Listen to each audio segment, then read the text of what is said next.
Hello viewers, আজকে আমি দেখাবো TP Link outdoor router AP configuration. তো স্টার্ট আর দিয়ে ওকে দিয়ে দিচ্ছি। তো এখানে পিং করব এর যে রাউটারের ল্যানের আইপি আছে বা ল্যান গেটওয়ে যেটাকে বলি আমরা 192.168.0.254 স্পেস মাইনাস টি। তো এটাতে রিপ্লে দিবে না, কারণ ল্যান অ্যাডাপ্টারে আমাকে আইপি বসাতে হবে। তো আমি আমার ল্যান অ্যাডাপ্টারে চলে যাচ্ছি, গিয়ে 192.168.0.2 আইপিটা আমি বসাবো। মানে ওই সিরিজের যে কোনো একটা আইপি বসালে এটা তার পিং পাবে। ওই সিরিজের আইপি কিন্তু আমাকে বসাতে হবে। তো আমি এখানে 192.168.0.2 আইপি বসায় ওকে করে দেব, ক্লোজ। তো এইবার আমি কিন্তু পিং পাবো। তো দেখুন, হ্যাঁ, পিং পেয়ে গিয়েছি। তো আমি মাইক্রোসফট এজ ব্রাউজারে চলে যাচ্ছি।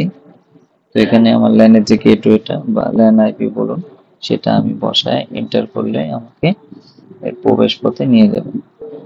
তো দেখুন, এই পোর্টালে কিন্তু আমি ঢুকতে পারছি। তো এখানে বাই ডিফল্ট এর ইউজার নেম আর পাসওয়ার্ড অ্যাডমিন থাকে। তো আমি অ্যাডমিন দিয়ে লগইন দিয়ে দিচ্ছি। তারপর আমাকে নতুন router login user name password করার সুযোগ দিয়েছে। এখানে তুহিন দিয়ে দিলাম। পাসওয়ার্ডটা ইচ্ছা মতন আপনারা দিয়ে নেবেন। দিয়ে আমি রাউটারের ভিতরে ঢুকে যাচ্ছি। তারপরে স্ট্যাটাস দেখাবে ফার্স্ট অফ অল, তারপরে নেটওয়ার্ক অপশন আছে, ওয়্যারলেস অপশন আছে, ম্যানেজমেন্ট অপশন আছে, সিস্টেম অপশন আছে।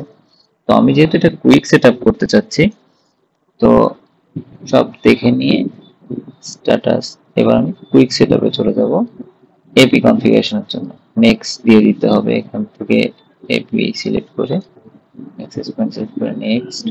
এবার আমাকে এসএসআইডি মানে ওয়াইফাই যে নাম, সেটা আমি এখানে দিয়ে দিচ্ছি। আপনারা আপনাদের ইচ্ছা মতন ওয়াইফাই নামটা দিয়ে দিতে পারেন। তুহিন 01। এখানে চ্যানেল ওয়েট আমি 20 দেবো, যেহেতু এটা লং রেঞ্জে কাজ করবে। তো 20 মেগাহার্টজ লং রেঞ্জে খুব ভালো কাজ করে। এখানে সিকিউরিটি নাম থাকে, আমি সিকিউরিটি অ্যালাউ করে নিলাম। এখানে আমার ওয়াইফাই পাসওয়ার্ডটা আমি দিয়ে দিচ্ছি। পাসওয়ার্ড দিয়ে নেক্সট করে দেব। এখানে সিস্টেম অপশন কিন্তু চলে আসছে। এখানে আমি আমার টাইম জোন সিলেক্ট করে নেব। এখানে চেঞ্জ করলে কিন্তু সেভ দিতে হয়।